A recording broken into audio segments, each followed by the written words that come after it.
Hello and welcome to News Central Now. I am Lekan Onabanjo. The top stories at this hour. NEMA reports 259 deaths, over 600,000 displaced nationwide. People's Democratic Party refuses to sign peace accord ahead of Edo governorship election. Democratic Alliance threatens to leave GNU if Ramaphosa signs. Details to come your way shortly.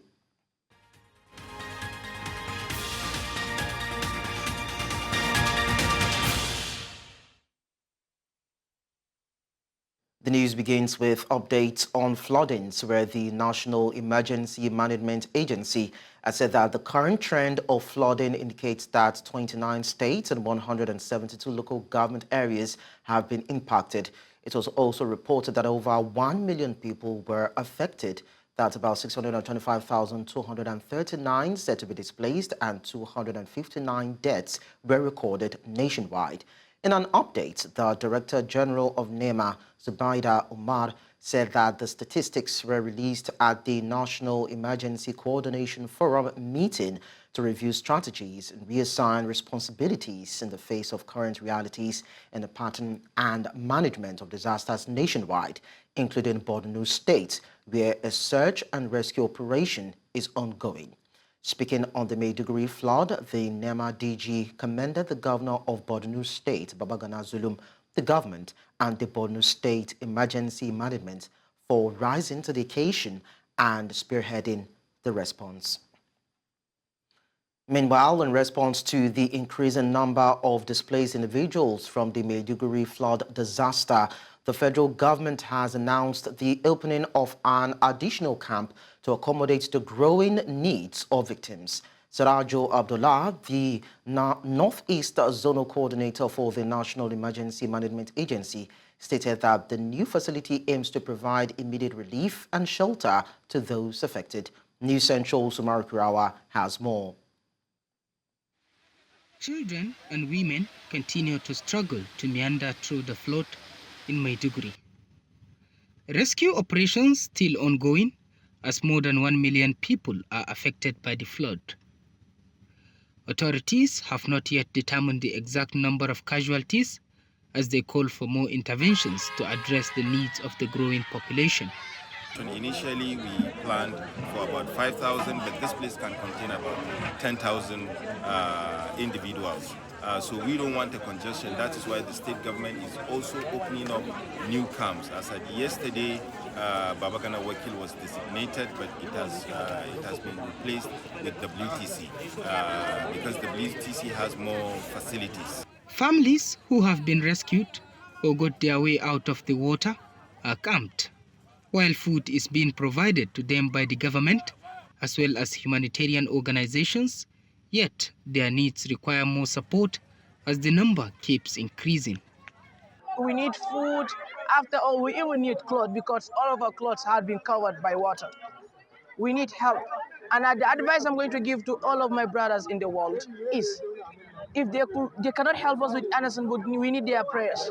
Delegations keep coming to the state to sympathize and offer financial assistance, among others, to support the victims of the flood. But from all indications, much is needed to meet the needs of the people.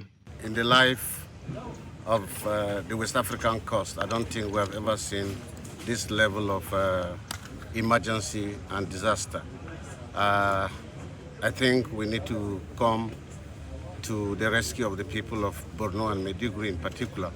I've come with a small token of 50 million naira for him to start serving some of them before other subnationals. For now, I've told His Excellency I gave them a token contribution of 100 million naira. All of us, at national and sub-national level, need to come out and help the state, neighboring state, whatever it is we can throw in, it will really, really help. This is the premises of the State Specialist Hospital, Maiduguri, in the heartbeat or the heart center of Maiduguri at the post office area. And if you can see behind me, residents leaving their homes. They have been displaced by the flood waters. But their prayers and hope is that the flood will soon dry up so that they will pick up the pieces of their lives and be resettled in their homes. In Maiduguri for News Central, Umar Kirawa.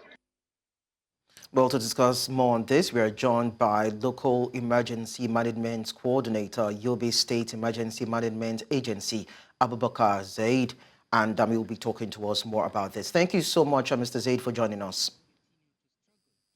Well, it's quite Thank you a very troubling, much, and good morning. of course, quite a troubling scene that we're seeing play out in Borno State. And of course, the governor has come out to say that 1 million people have been impacted by the flood. Let us understand the latest as regards the search and rescue operation in the state. Very much.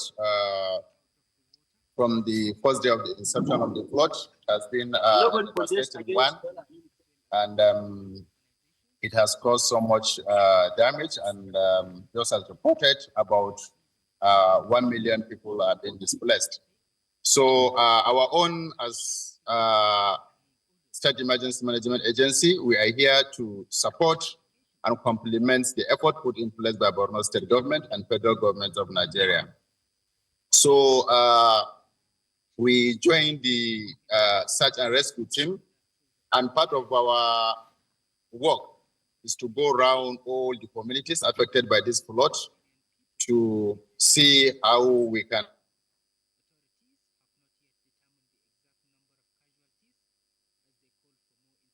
Hello, Mr. Zaid. Can you hear me, Mr. Zaid? I just lost you for about a few seconds there. Okay, so we just lost communication with Mr. Abubakar Zaid. We hope to reconnect with him to get more details as regards the operations in terms of relief being provided by, of course, the government of Borno State and other emergency relief agencies. Let's continue to tell you that youths and underage children in Zamfara State have continued to engage in illegal gold mining activities in the state despite a ban on illegal mining. This has been confirmed by our correspondent, Emmanuel Bagudu, as he visited one of such sites in the state. Some of them spoke to News Central television crew, blaming the current unemployment and economic hardship in the country for the resort to illegal artisanal gold mining. News Central's Emmanuel Bagudu reports. It's 8 a.m. in Maru local government area of Zamfara State, and citizens, both young and old, are converging to begin the day's business, the search for gold, alluvial gold. Many of the miners comprising of youths and underage children, a sight that has become all too common. Gold mining, though banned in Zamfara State, has over the years become a controversial topic, one that can be blamed for the insecurity in the state, with related links to terrorism and banditry in the region. From the waterways to the forest, everyone is involved in the search for gold. The journey to the mining site was tension-filled and could only be accomplished on motorbikes, as just anybody could be a target for the daredevil bandits seeking to control vast areas rich in gold. After hours of maneuvers by the bike riders conversant with the terrain, our team finally located one of the sites. Activities was ongoing as normal at the Chola gold mining site despite a ban on mining activities. They are sent people like soldiers or civil defense or police. They arrest us like a thief. We are not a thief. We are mind ourselves. We are depending ourselves. Ina aikin mining ne na zinari. Yanayin aiki wani lokaci muna zuwa muna samun abubuwan da muka so mu yi lalurorinmu mu taimaka ma 'yan uwanmu da sauran abokanai mu taimaka ma tsoyayyinmu don gudun gan mu zama zaman banza muna yau zuwa mu je mu taba abun nan kayan mutane to shine muna son mu kare kanmu da wanga nema da muka yi. This is another gold mining site in Chola, Maru local government area of Zamfara State, and this time around they are using machine. Now that machine there is being used to trap the particles of alluvial gold. It has a sack-like or rather a carpet attached to it. After they are tired with the day's job, they open up the machine and then they get the particles of this alluvial gold that is trapped on the carpet. And then they will now put it together in a leather and take it up for processing. Nasiru is a graduate of English and Social Studies from the Zamfara State College of Education. He chose to speak on behalf of the miners, saying that the current economic situation, combined with the lack of employment opportunities for youths, has put many of them in a desperate situation. Yes, there's many. There's many. They are doing this. Yes, yes. Even here, we are many. Many graduates? Yes, many graduates. Some people is a NCE, even degree. There's more people where they finish degree, but they don't have job. That's why to join them from there and get the money. While evidence shows that many in this area are in the trade, including underaged children, the returns have made it too tempting to ignore. Okay. 1% is 950 naira. Like this? Yes. Only this one is 1%. Yes, it's 1%. And how much is it, you said? 950, yes. 950 naira. Yes. That's good money, you know? Yes. Yeah, that's a good one. Yes. Here. Yes, only here. Just this. Here. Just three particles. Only this. Three particles, you are saying? Yes, yes. Okay, that's good. It is very obvious that the youths and children in Chola will continue to dig for gold as far as hunger and starvation continue to bite hard on them. In Chola, Maru local government in Zamfara State, for News Central, I am Emmanuel Bagudu. Thank you so much, Manuel, for that fantastic report. We are now back to the Borno disaster, flood disaster story, where, of course, we've been talking to the local emergency management coordinator, Yobe State Emergency Management Agency. Of course, his name is Abubakar Zaid, and he has been helping us understand the situation in the state. Mr. Abubakar Zaidu, can you hear me now? Yes, thank you very much. I can hear you very well. Okay, so I'd like you to conclude on the search and rescue efforts in Borno State. Yeah, so the search and rescue operation continues. Currently, I'm on my way to one of flooded areas. And this is to complement the effort already put in place by Borno State government and the federal government of Nigeria. They have been working tirelessly to ensure that all people trapped in areas are being rescued. So we are complementing that effort. And for us and members of our team in Yobe that come to support and complement the effort put in place by Borno State government, we have joined them in the search and rescue mission. And the vulnerability level, magnitude of flood has been so devastating one. So we are looking at the vulnerability mapping strategy that is trying to rescue children, women, and old age, and people that have been sick. So the searching continues as I am talking to you right now. Okay, so we understand that the flood crisis has forced, numerous families to seek refuge in the IDP camps within Maiduguri. I'd like to also understand what the Borno State government is doing in that regards to mitigate the impact on those affected. Yeah, I think the state government has been doing everything humanly to ensure that all people that have been displaced are being accommodated.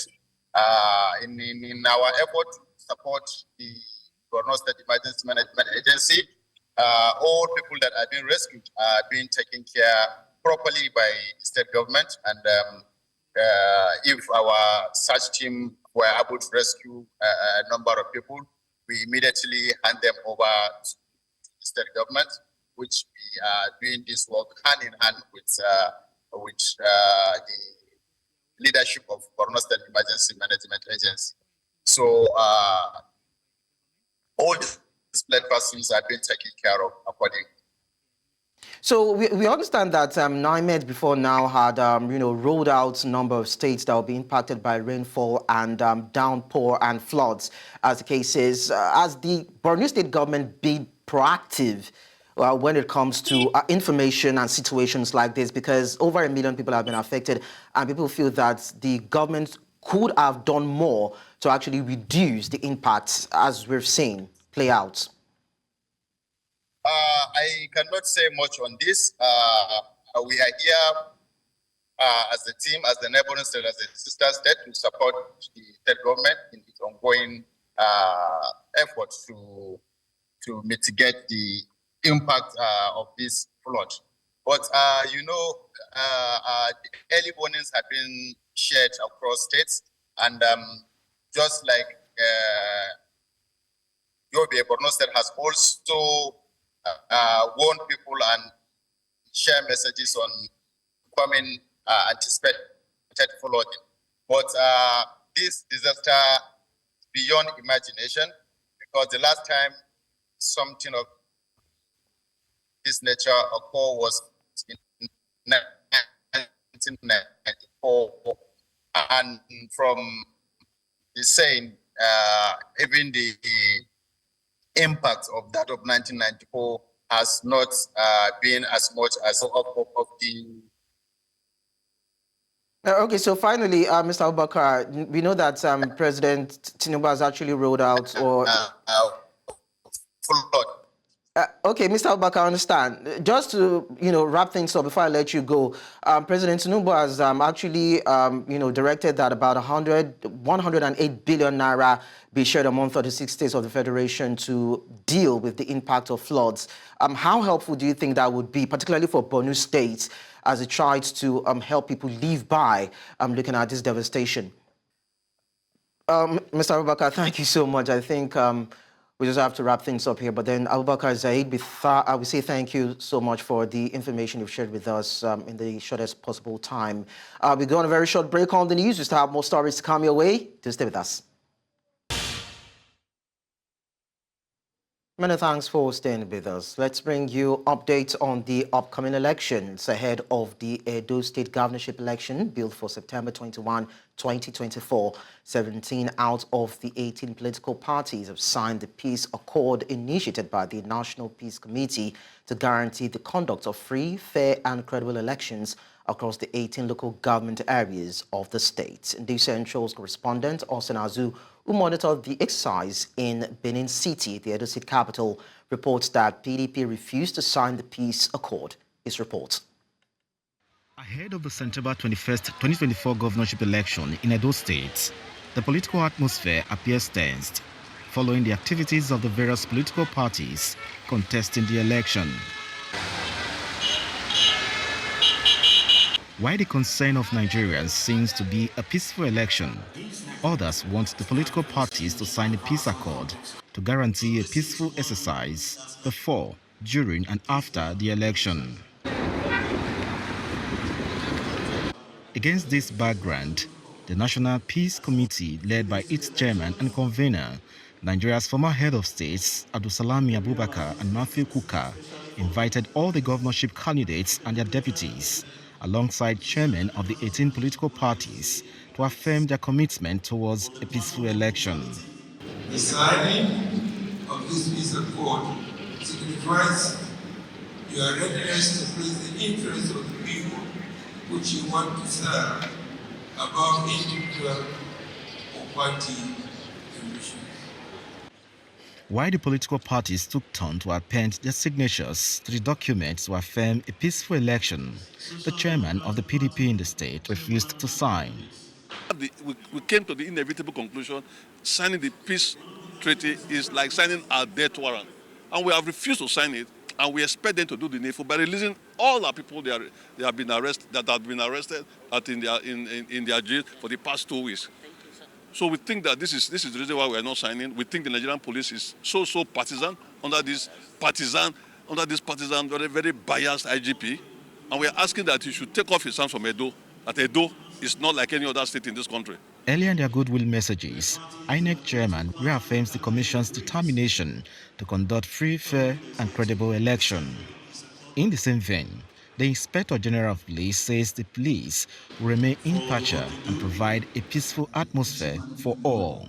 I want to assure political parties and candidates that we will continue to play our part according to the law and best practice as articulated in the clauses of the National Peace Accord. We recognize the importance of this movement and the trust placed on us to protect the integrity of this election. We will remain impartial, professional and vigilant, while providing a level playing ground for all the political parties and their candidates. I urge all stakeholders to embrace peace While advocating a peaceful election, convener of the National Peace Committee further appeals to residents of Edo State to come out en masse to vote their choice candidate. I just want to appeal to all of us as Nigerians. For these politicians, ordinary people, please don't mind them. They are quarrel outside, it's not always quarrel. They will find a way of settling their problem. The ordinary people, please go out and cast your vote. There are already problems.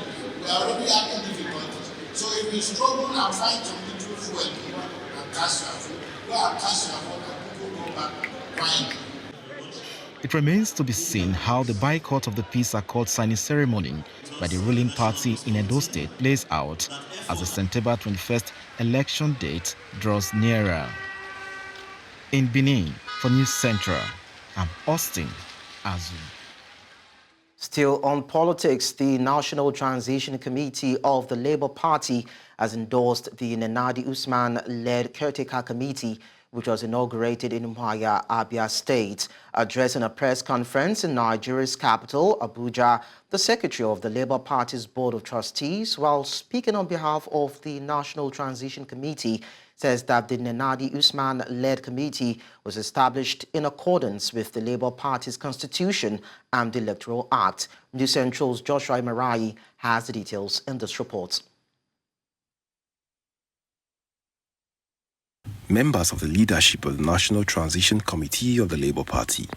The committee, during this press conference in Abuja, dismissed claims of the party being divided, saying that Julius Aburi's executive tenure has ended and he no longer has any legal capacity to remain as the party's national chairman. See, the truth is that Aburi was never elected party chairman. He was there to complete the tenure of our late chairman. So when people make reference to tenure, it looks as if he was elected as a party chairman. He was never elected. He was there to complete somebody's tenure. Now that is number one. They say the Julius Aburi Executive Committee has served the party despite their tenure being plagued by irregularities and allegations of corruption, a visible setback for the party. The NEC, organized by the governor of Abia State, is the most welcome intervention needed to save the Labour Party at this time from the illegalities and corruptions of the Abure hostile capture. We believe that this intervention is in line with the expression of the democratic will of the millions of Nigerians who are members of the Labour Party and its supporters, and who do not want the party to die at the hands of political contractors. The committee also stated that it is strategically positioned and ready for the upcoming Edo governorship poll. In terms of all the indicators, that are coming out, from the campaign, we are far ahead of all the parties that are running in the gubernatorial election in Edo State. And our chances are the brightest. We are very, very optimistic of winning the election. All we are interested is to make sure that it is free, fair, and credible. They called on Julius Aburi and other factions in the party to come out and contest for leadership positions through legal means if they are interested in serving the party. In Abuja for News Central, I am Joshua Imarai. Now, Nigeria's Chief of Army Staff, Lieutenant General Taoreed Lagbaja, has expressed the need for the officers and troops of the Nigerian Army to be equipped with digital transformation and smart soldier concept. This, he said, would better position the Nigerian Army in combating the various forms of insecurity in the country with improved and standardized technical know-how that will meet international standards. Chizoba Anyonwe, who is our correspondent in Jos, the Plateau State capital, tells us more.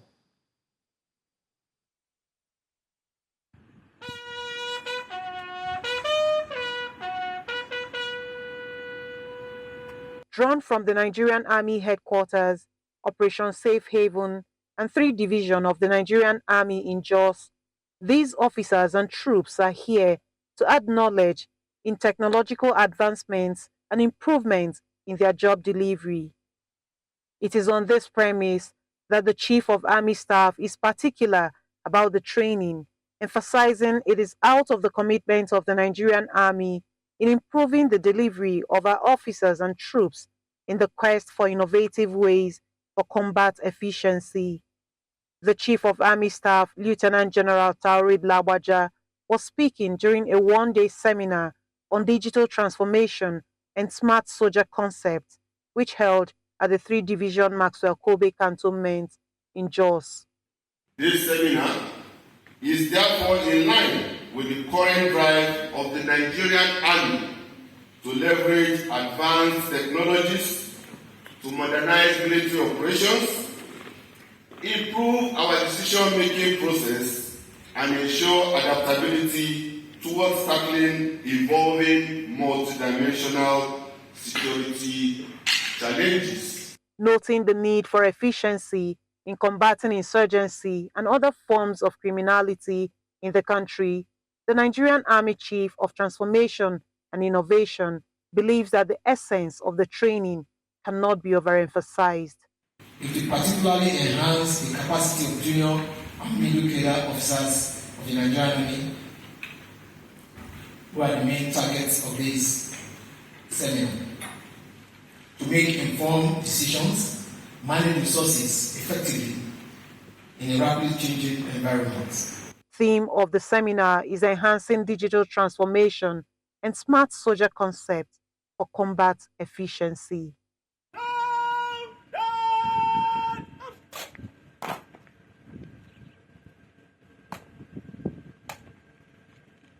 In Jos for News Central, Chizoba Anyuwi. In a related development, Nigeria's federal government has launched the National Youth Skills Program, which aims to reduce youth unemployment by 20% in the next 5 years. Nigeria's Minister of Youth Development made this known while launching the initiative in Abuja. She says that the program will target 11 key sectors vital to Nigeria's development, which have the potential to create millions of jobs. The minister added that the Nigerian Youth Investment Fund has earmarked 110 billion naira for the 2024 fiscal year to support youth-led businesses.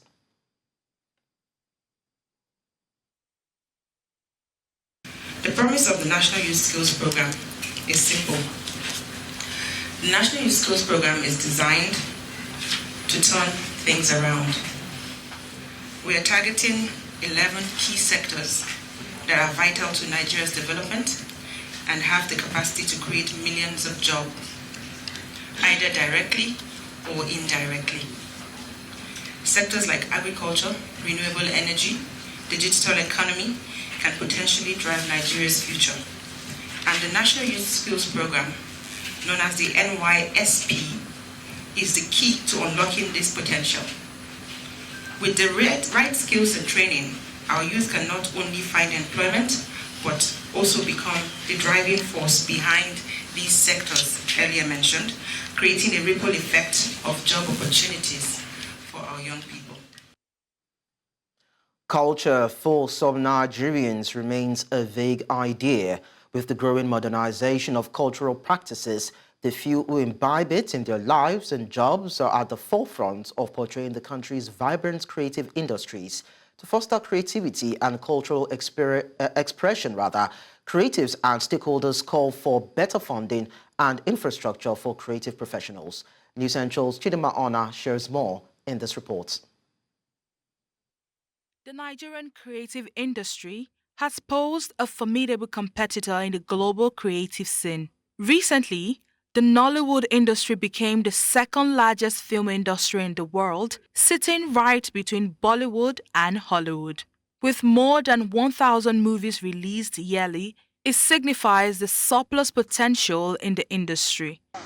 To properly harness these potentials, stakeholders call for collaboration and support. Nigerian music already tears everything apart across the globe.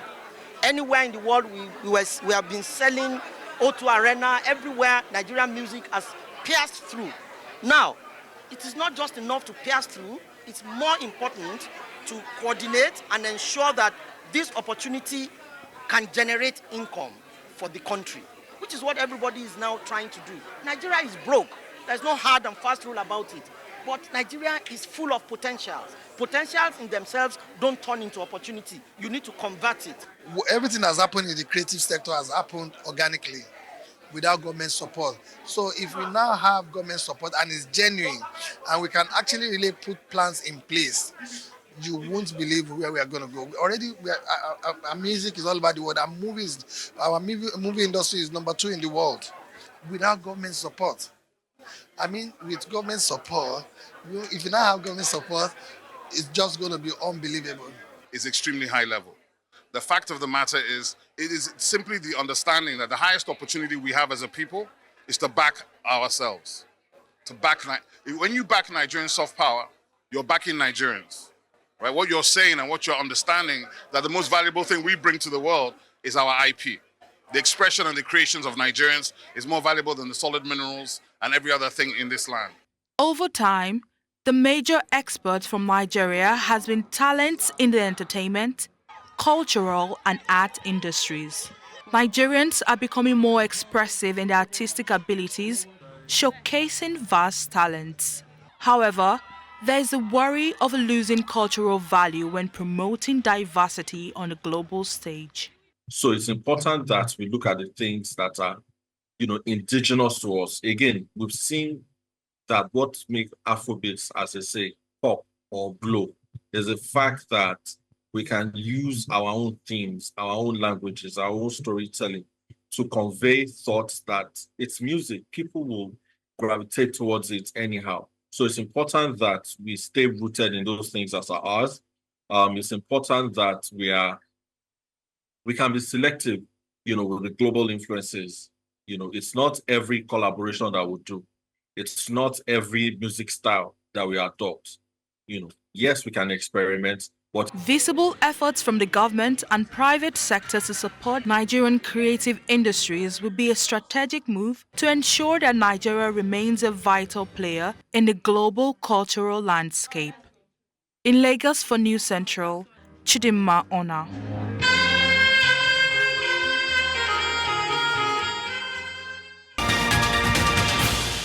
The news continues in West Africa, where the president of Senegal, Bassirou Diomaye Faye, has dissolved the opposition-dominated parliament and set new legislative elections for November 17. Faye swept to a presidential victory in March 2024 on a promise of radical change for the West African nation. But government action has so far been hampered by the lack of a majority in parliament. According to Senegal's constitution, Faye could dissolve the opposition-dominated parliament from September 12 and call early legislative elections, which could give him the majority needed to implement his policy agenda. Malheureusement, la majorité parlementaire a décidé de ramer à contre-courant de la volonté du peuple sénégalais, pourtant clairement exprimée au soir du 24 mars 2024. D'abord en refusant, le 29 juin 2024, de tenir le débat d'orientation budgétaire pourtant obligatoire pour le motif simpliste d'une supposée attaque reçue sur le terrain politique. En rejetant le 29 août 2024, le projet de loi constitutionnelle visant à concrétiser la promesse que j'ai faite au peuple de supprimer le Haut Conseil des collectivités territoriales et le Conseil économique, social et environnemental, alors que la situation des finances publiques impose urgemment de rationaliser les dépenses. And now, South Africa's 3-month-old unity government faces its major dispute over an education bill.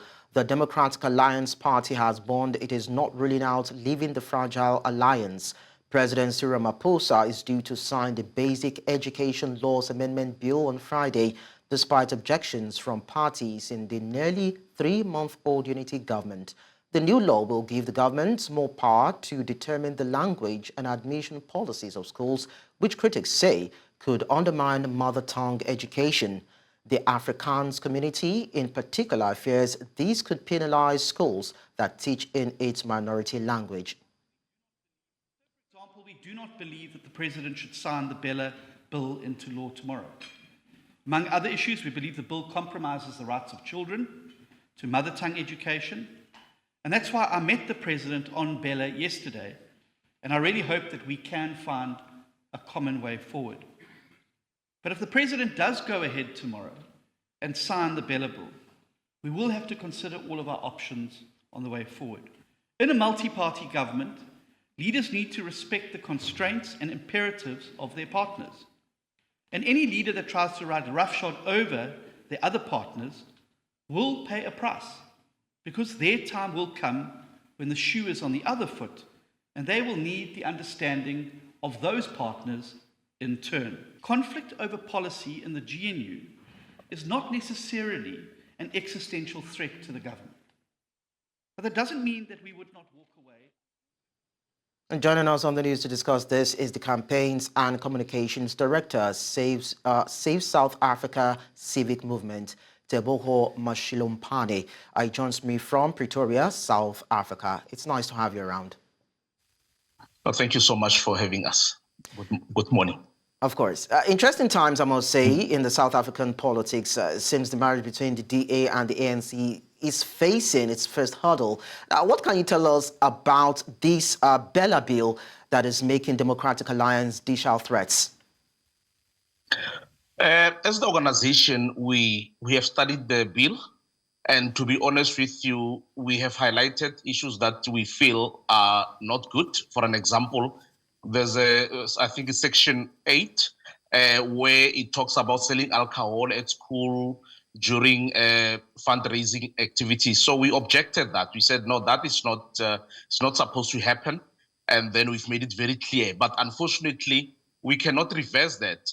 So but apart from that, we feel the bill is okay, because the bill now strengthens many things that were weakened. So we don't understand even when someone says, no, this bill must be rejected, because even when coming to the issue of language policy, you know, that the government is trying to stop the issue of abuse in terms of language and admitting various students from different backgrounds. Because when you don't address the issue of language policy, you are actually continuing with the racist, with the apartheid elements that have been there, where black people have been segregated, white this side, black people this side. So this bill, in all honesty, is okay. And then we are saying this is a living law. I mean, we cannot say it's sacrosanct. You know, as time goes on, it will have to be revisited and amended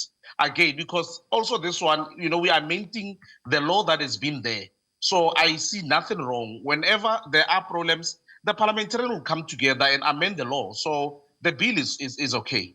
But then the DA leader, Johnston Houston, said that that bill actually stifles the rights of children. So looking at the provision, would you say, of course, there is a little bit of inhibition in the bill as regards to children, or you would just consider this as being politically motivated? No, you are right. It's politically motivated, because DA has been playing a flexing game where they want to flex their muscles and then bully around everybody. Because even now, look, we're talking about the so-called GNU, which we don't even believe in that. It's a fake marriage. But why is only the DA who is threatening? You know, all other members of this fake marriage are not saying anything, but DA is the one that is coming and abusing everybody. So whatever that they're saying is politically, there's nothing to do with protection of the children, because number one, this bill seeks to say every child must be at school. So what's wrong with that? The bill says grade R must be incorporated in the basic education system. What is wrong with that? Because this is what the small kids have been finding themselves out of the system, because it's like there are two systems there. But now when they are strictly in basic education, it means now they are able to continue smoothly as they go to grade 1. So we don't understand where it says it's going to abuse the right of children. We don't understand that one. But I can tell you for free, DA is trying to protect the Afrikaans language, and then with the expense of other languages that are in South Africa. We've got 11 official languages, and then now the bill includes the sign language also to be accepted as official language. So what is wrong with that? So DA here is playing a political mambo jumbo, and then we are not going to support such particular things. We support the bill. It's okay. We don't see any encroachment on the rights of children. We have studied the bill. We have referenced with the constitution of the country. We don't see any problem with that. So what about the part of the bill that talks about parents being jailed if they fail to put their children in school for 6 months? We support that. We even feel 6 months is less because, you find street kids. Street kids are the creation of negligence by parents. So parents must be responsible. Remember, here we're talking about kids who cannot take themselves to school. How will a 5-year-old take himself to school at 5? I mean, it's not practically possible. And we see this in South Africa. In the streets, you'll see kids begging for money. There's too much street kids in the country. There's too much small kids who are smoking nyaope and other illicit drugs. So we are saying we welcome that, and we feel it should have been at least 12 months. This is part of responsibility to say parents must take responsibility of their children, because if they don't, who's supposed to take responsibility? And we applaud the government in this instance, because remember, the children are protected by the government and by the High Court. It's more like that the children of the High Court. So we don't see any problem with that. Now, part of the DA's argument as regards the bill is that the bill doesn't address the systematic qualities of education, such as the curriculum failure, poor literacy, among other issues. And some people feel that this stance by the DA is true. So what's your take on it? No, we remember this. We look at it as a like a template of some sort. Now it is upon the Minister of Basic Education to come up with policies that will address the issues of pass rate, for an example, move it from 30% to 40%. They have an opportunity. These people have been member of the parliament. They should have raised these issues. Of course, we are also worried about such, but we are saying the bill is there, and then the policies can be created from this particular bill.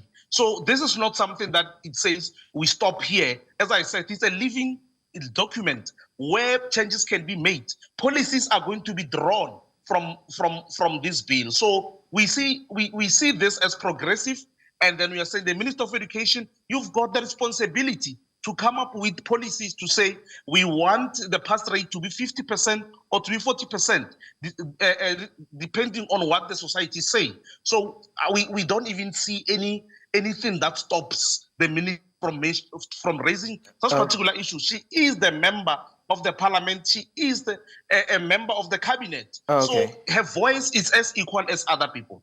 All right. Thank you so much, Taboho Machilompane, for sharing your thoughts with us. Thank you, Liz. Thank you. We talk sports now. Randy Waldrum has resigned from his position as head coach of Nigeria's senior women's national team, the Super Falcons. The 67-year-old cited his wife's health issues as a reason for his decision to step down from the post. Waldrum was appointed Super Falcons head coach on October 5, 2020, and he guided the team to a 4th position finish at the 2022 Africa Women's Nations Cup in Morocco and a round of 16 finish at the 2023 FIFA Women's World Cup, where they bowed out on penalties to England. Waldrum combined the Super Falcons role with that of Pittsburgh Panthers, and his last game in charge of the Super Falcons was the 2024 Olympic Games group stage match against Japan. Nigeria's Falconets have been eliminated from the 2024 FIFA Under-20 Women's World Cup in Colombia following a 2-1 defeat to Japan. The opening minutes of the match were keenly contested, with both sides looking to gain the upper hand. Japan, however, broke the deadlock through Miyu Matsunaga 3 minutes after the half-hour mark. The Falconets were unable to get back into the game before the break, despite creating a few chances of their own. Chris Danjuma's side were the better side after the break, but the Japanese stood firm at the back. Japanese forward Maya Hijikata then doubled Japan's lead in the 63rd minute. Odushola Shobowale's 91st minute goal ended being a consolation for the Falconets as they got knocked out of the tournament. And that's all at this hour, but before we go, we look at our top stories again. NEMA has reported 259 deaths, over 600,000 displaced nationwide. People's Democratic Party has refused to sign peace accord ahead of Edo governorship election. We also told you that the Democratic Alliance has threatened to leave GNU if Ramaphosa signs the Bella bill. Don't forget to send your eyewitness report to the WhatsApp number and email on the screen. And you can follow us on social media. We are at News Central TV. Do watch us live on DSTV channel 422, Star Times, channel 274, Avo TV, and YouTube. Many thanks for watching. I am Lekan Onabanjo.